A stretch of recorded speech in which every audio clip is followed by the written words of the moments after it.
Hey everyone, Tactics here, bringing you the second part of my tank tips guide for normal and heroic Sepulcher of the first ones, this time covering Anduin, Lords of Dread, and Rygelon. If you are interested in my tips going over the first 7 bosses, I have a video out on that already. It's going to be linked in the description or probably a pop-up somewhere as well you can click on. Apologies for the delay. I have been a little bit busier recently. I've been casting the Racer World first with Method, so you guys make sure you check that out on their Twitch channel if it's still going on when you're watching this video. You can kind of see the little scuffed green screen background. I think, oh yeah, maybe at the top of my camera up there. Yeah, just a little scuffed green screen background there. So apologies for that kind of stuff. Yeah, sorry for the delay, but it is here now. It is ready to go. Unfortunately, the jailer is not going to be included in this video because, as you've seen a lot of guilds doing, is just not the jailer. He doesn't drop any tier right now. Maybe a little weird, he doesn't drop a universal tier token, but lots of guilds aren't doing him, my guild included. So maybe we'll cover him in a different video. I'm also going to be covering, of course, the mythic bosses in a different video, specific tank tips to those. So make sure you guys like this video, subscribe to be notified when those get posted, and let's start off here with our boy Anduin. So first off, his tank debuff here, you see that stacking up right there on the frames going up. This is just a 7% attack speed buff on him. You can pretty easily go to 10 plus stacks and not be too worried about it. In fact, when you go into the Kingsmorn phase, you'll see the other tank will usually go up to over like a 12 to 15 stack range, depending on how fast you do that phase. Right, the number one thing you want to make sure happens here is that the tank going down into the Kingsborn phase is the one tanking the boss when it happens. You see here, I taunted off. I'm going to be going into this first Kingsborn phase, and that's how you get a stack reset, because of course you're going to be down here for what, ballpark 20-ish seconds, I think. 34. Okay, yeah, so 30-ish seconds rather. And that whole time, Anduin is going to be stacking up that buff, and so I mean I can fast forward a little bit here to see when I'm upstairs. So yeah, sir. So he's already at 2 stacks. He resets, of course, because the other tank took the boss. And he's going to be stacking up over the course of this whole 34 seconds that everyone is downstairs, right? So you want to make sure he starts as low as possible, ideally 0. Hence, make sure that tanking in the Kingsmorn phase has Anduin when that phase happens. And then you'll want to be committing cooldowns later into these stacks, right? Because, of course, he's going to be ramping up over and over this phase. So late in that intermission, that's when you want to make sure you have something up. You see I'm committing that Survival Instincts pretty late in that phase. We should have them coming up soon here. But yeah, because these stacks, 18 stacks there. Yeah, 18 stacks is where he got taunted off there. So be very, very careful with that. In terms of boss positioning in this phase, phase 1, not really too much to worry about. We pull him off to an edge, Kingsmorn on the edge. We do, actually, I'll rewind a little bit here and show you guys what we do. A little bit before that, there he is. Okay, yeah. So you see everyone here is stacked directly on the tank, and we just move the Wicked Stars out. Because, of course, the Wicked Stars have a bit funky hitbox, and so it's much, much safer just have the entire raid kind of stack in 1 or 2 positions and just move all the Wicked Stars out. It makes it a lot easier. Otherwise, we try and keep them relatively stationary and over on the edge, so we have lots of room over here. Phase 2 positioning is a bit more involved, of course, with the ads. But actually, let's talk about the downstairs positioning, because I believe that happened earlier, right? I think it's more than 10 seconds, yeah. So downstairs positioning is going to depend on whether or not you have a DK. I, of course, have the DK in my group, but basically what you're trying to do is just have that big ad and drag him around to all the little ads as you guys cleave them down. So you're going to see here, we're going to end up, I believe, gripping 2 initially, and then a total of 3, and then we'll just walk over to the other guys. So I'm just walking between the 2 ads here. They're stacked up. Those little guys get cleaved down pretty quickly. And then we just walk over to this 3rd ad. Again, gets gripped in. And then once that one dies, we just kind of walk them over to the final ad and kill them together, all the while dodging these swirlies. It's not too complicated there. Let's go to intermission first. Intermission. Oops, that's a pause. There we go. Oh, this is the second phase. Okay, so intermission. You get a different tank buster in this intermission, and that's Soul Reaper. So it's an 80% physical, 20% Shadow Frost hit, and it gives you a 150% physical damage increase for 15 seconds. But it also gives the Lich King an 8-second 100% attack speed buff. So it's pretty rough. And the way this overlap actually works with how he puts this debuff out is that one of your tanks is going to need to eat about 3 seconds of I have the physical damage amp and the Lich King has an attack speed buff. So it can get pretty rough. Make sure you have a defensive if you're the tank doing that. As you see here, so he got hit. The other tank got hit, and I'm going to get hit here in 3 seconds, but we're both going to have that Soul Reaper debuff. So one of us here, and I believe it's me on this first one. Yeah, it's me on this first one, has to eat that 3-second kind of debuff timer where the Lich King has an attack speed buff and you have a damage amp. So that's rough. That's the one thing you really need to worry about. Aside from that, you saw that monstrous soul there on heroic. Only one spawns in each intermission. You just want to make sure he's on top of the Lich King, gets cleaved down, and then focused when he's low health. And then actually in the last intermission here on heroic, let me fast forward a little bit, see if we can see it. Just after this should be on heroic. Of course, you have those walls spawning. Waiting to so you never want to be right on the edge with your positioning. You want to be kind of toward, like, halfway between an edge and the middle is like the ideal spot to kind of sit, and then you can adjust as walls spawn. You see here, we're just like this area, we're just adjusting to here. We don't want to be on this edge, we don't want to be on this edge. See that guy, we're going to probably keep rotating, that kind of thing. So you don't want to be right on the edges, just being close to an edge but not right there, so you can easily avoid any possible wall spawns. Is the play for that second intermission. Now, let's talk about the second phase a little bit here, because I did mention positioning is a little bit different. So there's that Kingsmourn. All right. So here's the ending of that first Kingsmourn phase, getting into P2. And of course, the big thing in P2 is we have those adds that spawn. 3 adds on normal and heroic will spawn here, kind of positioned around the room. And basically, they can be hard CC'd, but they need to be kicked. Otherwise, you wipe, basically. They fear the entire raid, do a ton of damage, and you wipe. So the main thing here, though, is that the Wicked Stars cannot hit them. I believe on normal, the Wicked Stars don't matter. But on Heroic, at least, if you hit any of these adds with a Wicked Star, you're done. And so we position this boss so that there's plenty of room for these Wicked Stars to go out towards the edge and not hit anything. If you tank Anduin directly on top of this ad, it'll just instantly go through the ad, and that's bad news. So you want to take them just beside the ad so you can still cleave, but so that you have space where the Wicked Stars can all go.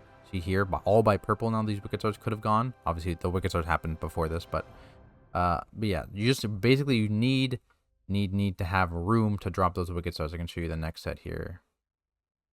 Yeah, as soon as we come up here in a second, you'll see the second set of ads as well. Waiting here a couple seconds. Yeah, same deal with the second set of ads here. So we pull straight to the middle. You have this entire arc here where anyone with Wicked Stars, and the boss is positioned accordingly, right? The boss is positioned to be towards the empty space, not away from it, right? If you would put the boss here, then you only really have this tiny little area there to put stars. Yeah, this not ideal, but yeah, it is getting put away, and that's the main thing.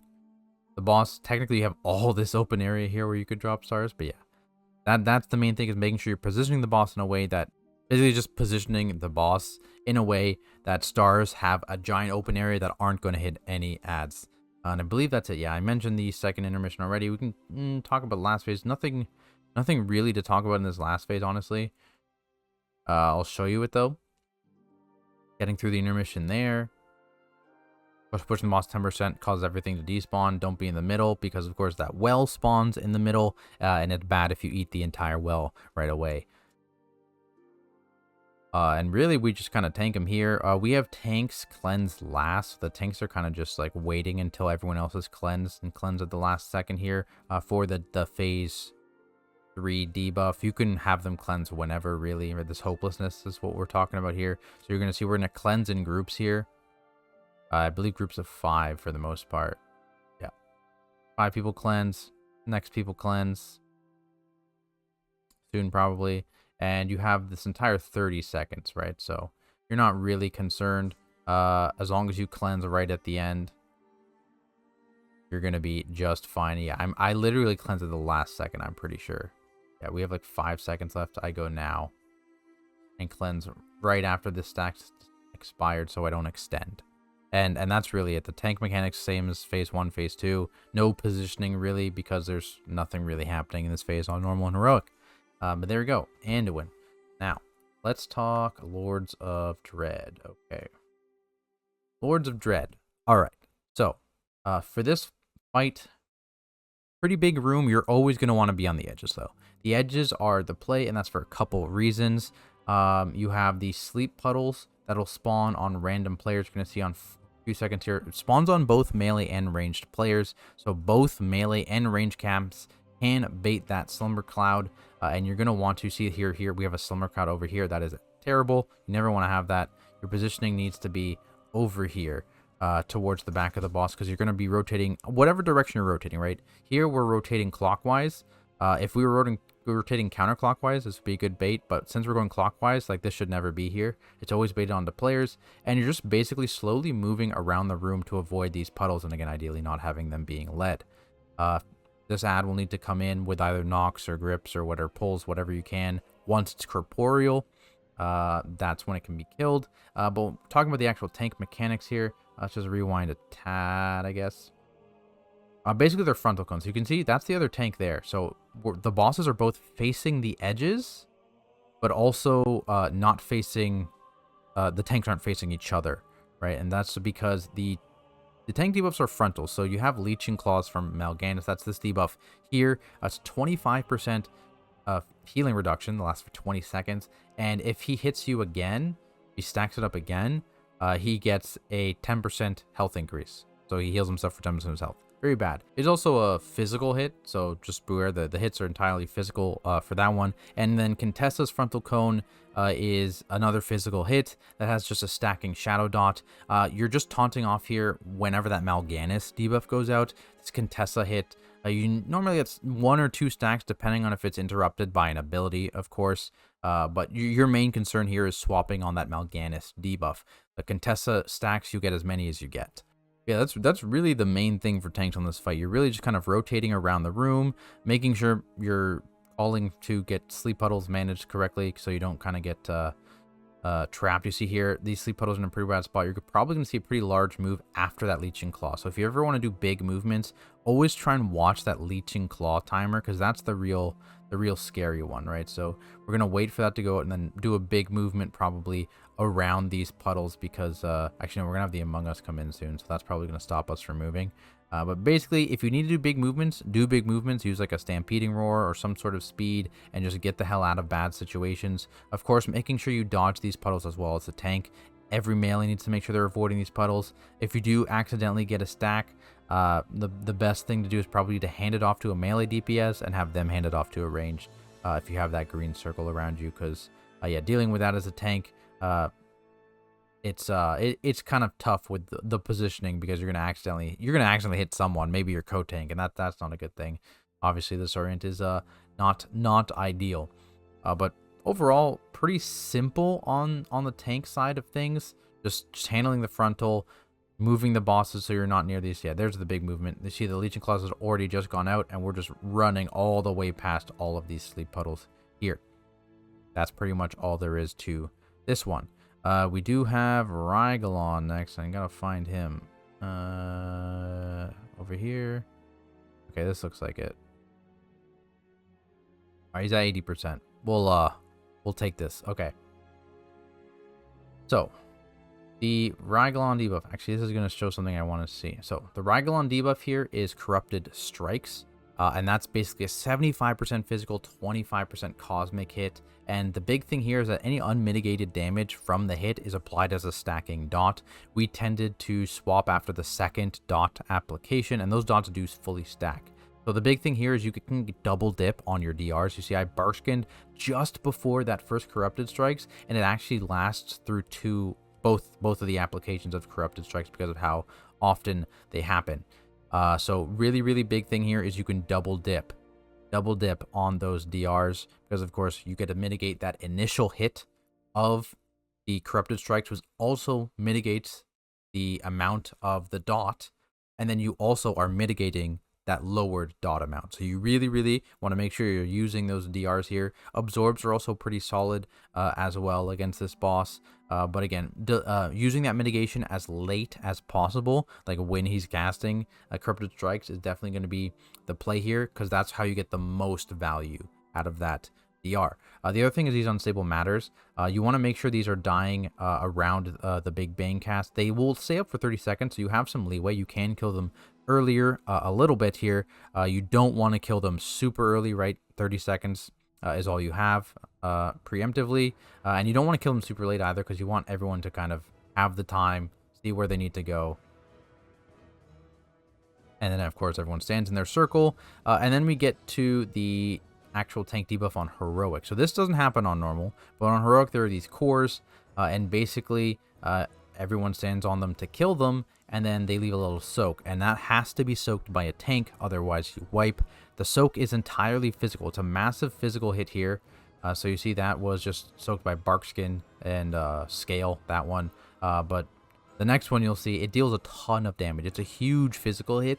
And so you'll see here, I'm trying to get an Iron Fur stack up for some armor. Got a Survival Instincts there. But that's really the play. Anything you can use against physical damage, use that. Another big DR is also solid for that. And it leaves a small physical, not a small, it's a pretty decent sized physical dot as well after the initial big hit. So just make sure one of your tanks is doing that. I, as the Guardian Druid, was assigned to be doing that. And the Brewmaster Monk was tanking the boss that entire downstairs phase. You can do a little swap. Of course, on Mythic, there's 3 of those, so you will need to do a little bit of a swap in that phase. But on Heroic, we just had the Brewmaster kind of tanking the boss that entire downstairs phase, and I was committing defensives, soaking those orbs. I believe this fight pretty much just, yeah, it's just a rinse and repeat from there, though. So just a few things you need to keep in mind, right? Managing those corrupted wounds, especially because, I mean, that damage, like if you fail to mitigate a corrupted strike, those wounds are really gonna hurt, right? So you can really fall behind on your mitigation if you fail to mitigate the main ability. So you want to always make sure you have something for that. And of course, if you're just the downstairs soaking tank here, just make sure that you are doing a good job of just eating those spheres to the face and not dying, because these can one-shot you if you do not mitigate at all.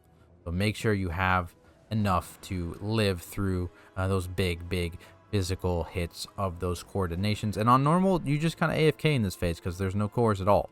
But that is it, guys. Those are my tank tips for Anduin, Lords of Dread, and Rygelon on normal and heroic difficulty. Again, I'll be putting out a similar video probably for the Jailer whenever I actually end up doing that boss, as well as 4 bosses on mythic difficulty. So if that interests you, be sure to subscribe to the channel to be notified when those get posted. I'll also be doing, of course, all my Mythic Plus stuff. That's coming as well. I just haven't been pushing. Again, pretty busy with the Racer World First stuff. And still raiding and prepping all these new bosses. So Mythic Plus stuff is coming, guys. Just slight delay on that one. Apologies. But you can always check me out on my Twitch channel. Ask me any questions you've got here or in the comments below, and that's Tactics on Twitch. Otherwise, thanks so much for watching, everybody, and I will see you in the next video.